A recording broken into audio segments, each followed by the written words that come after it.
Good morning second year commerce. This is the part 80 lecture money banking का। ये आज किसी एक सब्जेक्ट या टॉपिक या कॉन्सेप्ट पर नहीं है। ये एक आज है कि कैसे अब आप लोग बोर्ड के एग्जामिनेशन को प्रोसीड कर रहे हो, आप लोगों को कैसे एग्जामिनेशन में लिखना है, कैसे हमारा बोर्ड का पेपर आता है।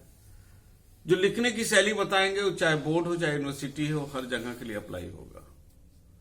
लेकिन यहां पर हम बोर्ड को फोकस करते हुए हम आपको बताएंगे कैसे लिखना और पेपर कैसे आता है।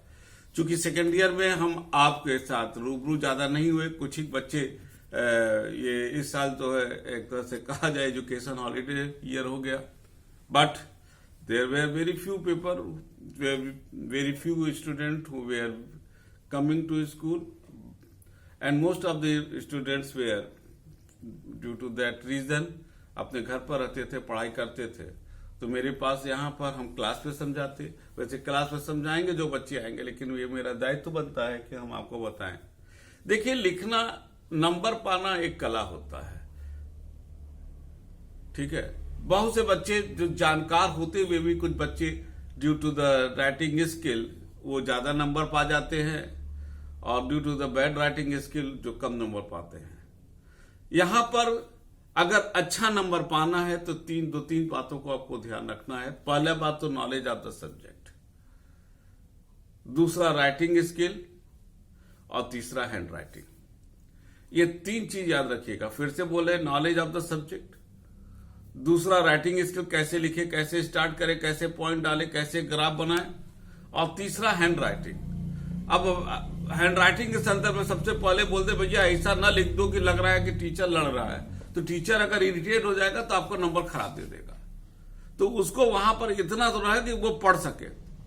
तो अपनी हैंड राइटिंग, बहुत से बच्चों को कापी चेक करते हैं तो हैंड राइटिंग के बड़ा अफसोस होता है कि जैसे लगता है कि मुझे युद्ध करना पड़ रहा है, और वहां पर क्या होता है, आपके नॉलेज होते हुए भी हम आपको कम नंबर दे देते हैं। आप सोचते होंगे कि सर हमको कम नंबर दिए, जबकि ऐसा नहीं है। कोई हमारे आपसे कोई जाति दुश्मनी हो कि हम आपको कम नंबर देंगे, लेकिन हम पढ़ पाएंगे तो बेटा देंगे। जब पढ़ गए, इरिटेट हो गए, तो नंबर कम देंगे। स्टार्टिंग जो पहला क्वेश्चन होता है उसमें अगर बच्चा आपने बहुत अच्छा लिख दिया, तो अगर टीचर के दिमाग में एक अच्छा ओपिनियन आपके बारे में बन गया। देखिए, कॉपी वहां पर हम आपको जानते हैं, लेकिन जो बोर्ड में कॉपी आएगा, यूनिवर्सिटी में कॉपी आएगा, उसमें वो स्टूडेंट को नहीं जानता है, वो कॉपी के थ्रू आपको पहचान रहा है। अगर पहले क्वेश्चन में इंप्रेस हो गया, जिसको कहते हैं ना first impression is the last impression, अगर पहले में आपसे इंप्रेस हो गया तो वो हर क्वेश्चन में थोड़ा 19-20 रहते हुए भी अच्छा नंबर देगा। और आप अच्छे स्टूडेंट ने पहले में किसी कारणवश उसको नहीं जचा और वो एक बैड इंप्रेशन अगर बना ले गया तो आपको खराब नंबर दे देगा। जहां तक क्वेश्चन की बात है, लिखने का इंट्रो होता है।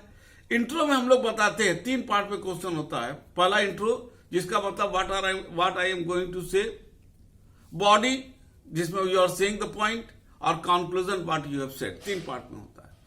इंट्रो में जो है आपको बताना चाहिए कि आप किस विषय पर बात करने जा रहे हो। जैसे मान लीजिए हमने लिखा व्हाट इज द हुंडी या what is the promissory note, आप इसी से स्टार्ट करो। प्रॉमिसरी नोट इज द, हुंडी इज द। आप आइए क्वेश्चन को, जो 2 नंबर का क्वेश्चन होता है उसको दो ऐसे लिखिए, व्हाट एंड व्हाई, क्या होता है और क्यों होता है। क्योंकि अगर ये 2 क्वेश्चन आप लिख देते हो, ये 2 पॉइंट के बारे में डिस्कस करते हो कि ये क्या है और क्यों है। क्यों का मतलब दैट इज द ऑब्जेक्ट, आपको उसको डालना पड़ेगा, तो आंसर कंप्लीट हो जाता है, पूरा मार्क्स पा जाओगे। कभी कभी हम लोग महत्वपूर्ण पॉइंट को छोड़ देते हैं, जैसे डिफरेंस आता है, डिफरेंस में हम लोग महत्वपूर्ण पॉइंट को छोड़ के कोर पॉइंट को छोड़ देते हैं, और उसको जो है हम लोग ले लेते हैं आपके सब्सिडी पॉइंट को। और आप कहते हो कि सर हमने 4 पॉइंट लिखा था। अरे बेटा, मेन पॉइंट आपने छोड़ दिया। जैसे नहीं होता है कि एक आदमी छूट गया 100 आदमी में, तो क्या हुआ भैया, अरे जो छूटा वो दुल्हा छूट गया। उसी तरह आपने छोड़ दिया एक पॉइंट, वो जो सबसे महत्वपूर्ण था। तो कोर पॉइंट को निकालिए हर क्वेश्चन का। जैसे बैंक है, बैंक का कोर पॉइंट क्या है, bank is an institution which deal in the money business, except the deposit and the lend the money. यह है उसके बाद बैंक लाकर फैसिलिटी रखता है। आप डिपॉजिट और लैंड को लिख ही नहीं रहे हो, लिख रहे हो कि आप बैंक लाकर रखता है, बैंक स्टैटिस्टिकल सर्वे करता है, सब लिख दिया, लेकिन लैंडिंग और डिपॉजिटिंग तो लिख ही नहीं रहे हो। ये सारी चीजें एक कहानी के रूप में और जो हम एक बीमारी के रूप में आपके देख रहे हैं आता है। आपको इस पर काम करना पड़ेगा कि मेन पॉइंट आपको ज्यादा नहीं लिखना, कोई भूसा नहीं है। आप एक संक्षेप में, अभी हम आपको बोर्ड पर दिखाएंगे कि किस क्वेश्चन के लिए कितना लिखना चाहिए और उसके हिसाब से आपको करना है। ये जो प्री बोर्ड होगा इसको आप बोर्ड समझिएगा, इसको सीरियसली लीजिएगा, क्योंकि ये ऑलमोस्ट आपके बोर्ड की तैयारी करने का एग्जाम होता है। जिसे आप मैनेजमेंट पढ़ चुके हो ना, this is the controlling object through which you can evaluate your the with the standard and the actual performance, through which if there is any deviation, and deviation तो हम लोग निकालेंगे as a teacher, if there is any deviation that can be rectified, so that at the last, after the board examination, the result you may get the result positively. तब आप हंसोगे, खुश होगे। तो अब हम यहां पर चर्चा करते हैं कि कोई क्वेश्चन कैसे लिखा जाए, बोर्ड का पेपर कैसे आता है, उस पर आएंगे। देखिए, objective type,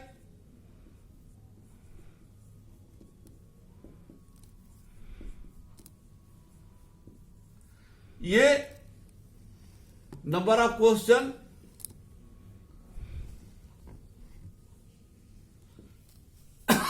and marks total. Number of question 10 रहेगा, एकक मार्क्स का, कुल 10 मार्क्स का आपका ये रह जाएगा। आपको इसमें आपको क्वेश्चन मतलब आप लोग क्वेश्चन लिखने लगते हो, सिर्फ आंसर लिखिए। मान लीजिए हमने पूछा भारत का सेंट्रल बैंक कौन है, और उसमें जो है उसमें आप जो है आप क्या कहते हैं रिजर्व, जैसे सी लिखा रिजर्व बैंक, तो आप लिखिए C reserve bank of India. Question लिखने की जरूरत नहीं, क्योंकि अगला जो कॉपी चेक कर रहा है वो जानता है कि वो है क्या कहते हैं क्या क्वेश्चन था। तो आप क्वेश्चन नहीं लिखो। बहुत से बच्चे क्वेश्चन लिखते हैं, that is the wastage of time, wastage of paper. आप सिर्फ पन्ना भर रहे हो, नहीं करना, उसकी कोई जरूरत नहीं है। तो ये आपका हो गया नंबर ऑफ क्वेश्चन 10 और 1। फिर आते हैं objective type, very short. Very short number of question 10 और मार्क्स है 2, टोटल 20। यहां पर आपको ज्यादा नहीं लिखना, आपको 50 शब्द लिखना है, 50 वर्ड्स। कितना? ज्यादा 50 वर्ड्स। आपको टू द पॉइंट लिखना है और उसमें सारी चीजों को डाल देना है। जिसे व्हाट इज द हुंडी, हुंडी के बारे में आपने लिख दिया। हुंडी is the Indian bill of exchange, it is based on the custom and practices. It is not recognized by the law, but it is the practice maximum in the Hindu businessman. Mostly people write it in the Murya. It's writing, the way of writing is something different. उसके बाद आप characteristic लिख दीजिए, ये जितना रकम है उसमें उसका आधा, उसका दुगुना ये लिखा जाता है। रेवेन्यू स्टैम्प चिकाया जाता है, उस पर रेवेन्यू स्टैम्प एडवरटाइज उस पर लिखा था, ये कम से कम 6-7 आप लिख दीजिए। आपको 50 वर्ड में लिखना है, फालतू नहीं, एक पन्ना इसमें नहीं लिखना है। आपको 2 नंबर से ज्यादा आप खुश हो जाएगा, 2 नंबर से आपको ज्यादा नहीं देगा, ठीक है। तो टू द पॉइंट स्टार्ट कीजिए। और क्वेश्चन यहां पर ये समझिए 20-20 है, तो जैसे ही गेंद पड़े आप मारना शुरू कर दीजिए, वेट नहीं करना है। 5 डे नहीं है कि 4 ओवर झेल गए। यहां पर आपको तुरंत जैसे जिस तरह से क्वेश्चन पूछा जाए उसी से स्टार्ट कर दीजिए। Promissory, what is the promissory note? Promissory note is the,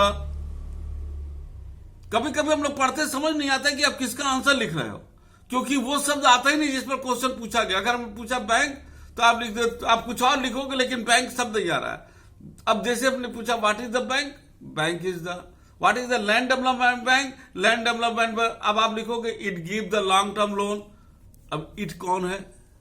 मालूम है, तो लिखिए ना शुरू में कि land development bank is the financial institution which give the long term loan through the farmer for their to clear the old debts, for the development of the land, for the purchasing of the क्या कहते हैं आपका land, after keeping the, या mortgage करने के बाद वो देता है। इस टाइप के आपको मेन लिख देना 4-5-6 लाइन, ठीक है। शॉर्ट जो होता है ये आप कोशिश 100 वर्ड्स में लाइए, 100 वर्ड्स।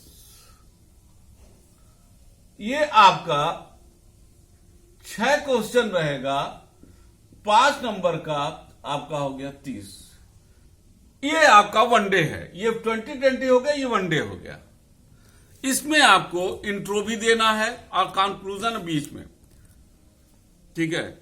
इसमें जो है ज्यादा से ज्यादा अगर आपके बोर्ड के हिसाब से बात किया जाए तो जो स्कूल का जो पेज है, 1 पेज आपको 1-1.25 पेज, 1.5 पेज, इससे ज्यादा नहीं लिखना है। इसमें आप पॉइंट डालिए। कुछ बच्चे एस्से के रूप में लिख देते हैं, सारा पॉइंट होते हुए हम लोग कम नंबर देते हैं कि किसके पास इतना फुर्सत है कि आपका एक लाइन पढ़े। आप इंट्रो देख करके कुछ पॉइंट को आप पॉइंट बोल्ड लेटर में लिखिए और उसके बाद उसको लिखिए, फिर कंक्लूजन दीजिए, ठीक है। अब जैसे मान लीजिए हमने क्वेश्चन किया कि discuss the reserve bank of India as the custodian of the foreign exchange, तो you should write about the 3 or 4 line about the reserve bank of India, 2 line about the credit function of the Reserve Bank of India. Then after you should to write the point wise आप लिखिए कि custodian of the foreign exchange कैसे हुआ, और last में आप उसके importance को बताते हुए ओवर कीजिए। आपको ये क्वेश्चन 1 पेज से ज्यादा नहीं जाएगा। प्रैक्टिस डालना पड़ेगा आपको कि वेरी शॉर्ट और लॉन्ग वे कैसे लिखें। जहां तक लॉन्ग की बात है, ये 250 वर्ड्स का होना चाहिए। इसमें आपको 4 क्वेश्चन मिलेगा, ठीक है, थोड़ा सा नीचे कर दें। इसमें 4 क्वेश्चन मिलेगा आपको, 10 नंबर का आपका हो गया 40। अब आपको देखिए टोटल 40, 30, 70, 20, 90, 100 हो गया। ये लॉन्ग जो होता है 250, ये आपका 2.5 से 3 पेज के बीच में जाएगा। ये आपका 1 डे है मैच, अरे सॉरी 5 डे है। इसमें आपको बढ़िया सा इंट्रो देना है। जैसे इसमें थोड़ा डिटेल है, जैसे हम करें फंक्शन ऑफ द मैनेजमेंट, तो function of the management short में चला जाएगा। अब हम बोल रहे हैं what is the bank, discuss the importance of the bank in the Indian economy, या फंक्शन ऑफ द बैंक। अब आपका क्वेश्चन 2 पार्ट में हो गया। व्हाट इज द बैंक, ये आपका 2 से 3 नंबर में व्हाट इज द बैंक है। आप इंट्रो दोगे और एक यहां पर आप डिफिनेशन दोगे किसी अर्थशास्त्री का, और बैंक के संदर्भ में तो जो इंडियन बैंकिंग एक्ट 1949 में दिया है उसको आप दोगे, तब जाके आपको 2-3 नंबर मिलेगा। उसके बाद फंक्शन है, इंपॉर्टेंस है, उसको पॉइंट डालोगे, पॉइंट लिखोगे, पॉइंट खत्म हो जाएगा। फिर पॉइंट नंबर 2 आप कभी कभी एरो बनाते नहीं, आप पॉइंट लिखो, क्योंकि कुछ टीचर ऐसे होते हैं जो पॉइंट गिनते हैं 1, 2, 3, 4, 5। आप एरो बनाओगे तो गिन नहीं पाएगा, वो कंफ्यूज हो जाएगा। तो आप लिखिए पॉइंट नंबर 1, 2, 3, 4, या ABCDEFGH, आप ऐसे लिखिए उसको। और लास्ट में जब खत्म हो जाए तो फिर कंक्लूजन 4 से 5 लाइन का आप जरूर लिखिएगा। हो सके आपका जैसे फंक्शन है, एक तो बढ़िया से ग्राफ बना सकते हो। फंक्शन ऑफ द बैंक, जैसे इसको आप ले लो, इसको आपने नोट कर लिया होगा। अब हम इसको जो है आपको मिटा देते हैं, ठीक है, इसको मिटा देते हैं। देखो ग्राफ कैसे बनाना चाहिए, इसको सीखो आप। कभी कभी होता है ग्राफ से ही अगला जो है तो टीचर समझ जाता है कि आप बहुत अच्छा लिख रहे हो, आपको सब मालूम है, क्योंकि ग्राफ आप खुद क्रिएट करते हो। देखिए अब जैसे लिखे फंक्शन ऑफ द बैंक, कोशिश करो लॉन्ग में डालो, वेरी शॉर्ट में, फंक्शन ऑफ द बैंक्स। यहां पर आप जो है प्राइमरी,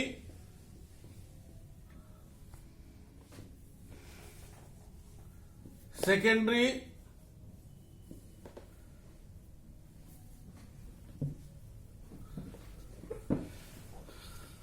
एजेंसी और अदर आपने लिख दिया। प्राइमरी में आप क्या लिखोगे? Primary deposit of the money,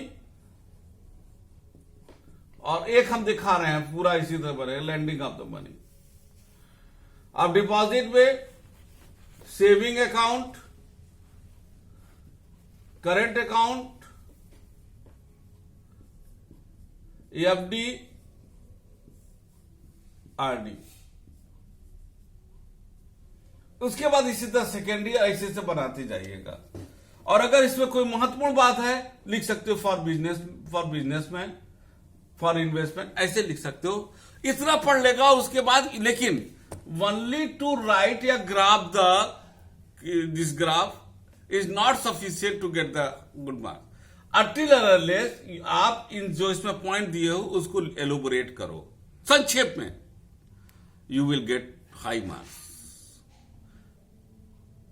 लेकिन आप सिर्फ इसको बना के छोड़ दो। कभी कभी बच्चे क्या करते हैं, सिर्फ हेडिंग लिख देंगे या ग्राफ बना के छोड़ देंगे तो नंबर आपको कम मिलेगा। आप दो दो तीन तीन लाइन हेडिंग को लिख दीजिए, लेकिन हाँ टीचर नहीं पढ़ेगा, लेकिन आपको पूरा मार्क देगा क्योंकि यहीं से समझ जा रहा है कि आपको मालूम है। लेकिन सिर्फ ग्राफ बना करके आपको नहीं छोड़ना है, आपको उसको दो दो संक्षेप में दो दो तीन तीन लाइन, लेकिन हेडिंग बना करके सेविंग बैंक आप जो है ब्लैक या ब्लू पेन से बोल्ड में लिख दिए और उसके बाद अंदर 3-4 लाइन। आपके पास जब एक क्वेश्चन खत्म हो जाए, 2-3 लाइन छोड़ करके आप लाइन 2 खींच दीजिए और उसके बाद नेक्स्ट क्वेश्चन उस ऑर्डर आप दीजिए, लिखना शुरू कीजिए। कभी कभी बच्चे बिना लाइन छोड़े शुरू कर देते हैं तो हम लोग से चूक हो सकता है कि हम लोग उसी जो पहला क्वेश्चन था उसी का उसको पार्ट समझ लेते हैं और छूट जाता है। आप 2-3 लाइन का गैप देके आप उसको लाइन खींच दीजिए, डिमार्केशन स्पष्ट हो जाएगी। जो कॉपी चेक कर रहा है उसको देखा जाए कि ये दूसरा क्वेश्चन है तो वो उसके हिसाब से पढ़ना शुरू करेगा।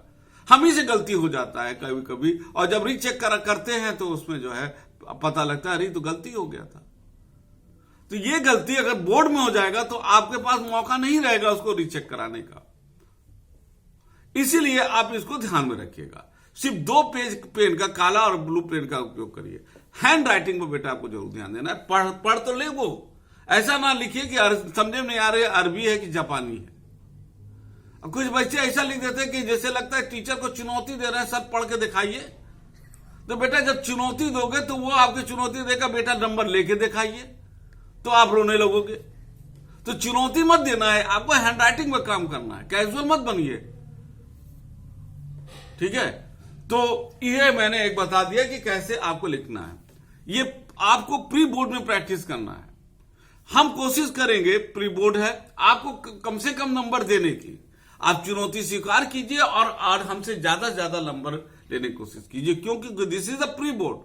प्री बोर्ड में हम छोटे छोटे गलतियों पर आपका नंबर काटेंगे, ताकि आप प्री बोर्ड पे आपको गलतियां पता लगेगी।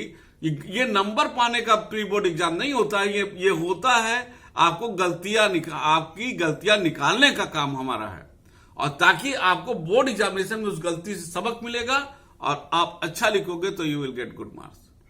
क्योंकि हमारी इच्छा रहेगी कि आप सफल व्यक्ति बनो, और वो तभी हो पाएगा जब हम आपकी गलतियां निकालेंगे। आपको खुश करने के लिए हम आपको नंबर नहीं देते। कोई भी टीचर, अच्छा टीचर आपको नंबर नहीं, खुश करने के लिए इंटरनल एग्जामिनेशन में अच्छा नंबर नहीं देगा। तो मेरा बेस्ट विशेष रहेगा आज 2021 में कि आप जो पीछे आपदा का वर्ष था वो अवसर में आपके कन्वर्ट हो, ठीक है ना। इस अवसर को आप इसको प्रोडक्टिव वे में कन्वर्ट कराइए, और इस साल आप अच्छा से अच्छा नंबर पाकर बोर्ड एग्जामिनेशन को क्वालिफाई करके आपकी जहां पर एक सपना है, ड्रीम है, अच्छे एग्जामिनेशन से आप जाइए। हाँ, ध्यान रखिएगा आगे का जो होगा बोर्ड का, उसमें आप एंट्रेंस या तो पिताजी के फेस पर या आपके फेस पर यानी एंट्रेंस एग्जामिनेशन क्वालिफाई कीजिए, और पिताजी के फेस मतलब ड्राफ्ट पर आपको डिसाइड करना है। पढ़िएगा तो आप अपने फेस पर, अपने नाम पर आप क्वालिफाई करिएगा, और अच्छे कॉलेज में आपका एडमिशन हो जाए। वो तभी होगा जब आप यहां पर एक सकारात्मक पॉजिटिव दृष्टिकोण लेकर अपनी तैयारी करें। अगर कभी भी किसी भी प्रकार का हमारी जरूरत पड़ेगी, आपको कि सर हमको ये गाइड कर दीजिए, हम आप हमेशा आपके लिए 24 घंटे उपलब्ध है, क्योंकि आपका रिजल्ट हमारा रिजल्ट होगा, कॉलेज का रिजल्ट होगा, हमारा भी नाम बढ़ेगा, कारमल का भी नाम बढ़ेगा कि कारमल के बच्चे ऐसे होते हैं। इस सम्मान के साथ हम आज का क्लास ओवर करते हैं। इसको ध्यान से रखिएगा और हमेशा अपने एग्जामिनेशन के बारे में इसी तरह सोचिएगा, प्रोडक्टिव वे में पॉजिटिव रहिएगा। तब तक के लिए good day and good bye.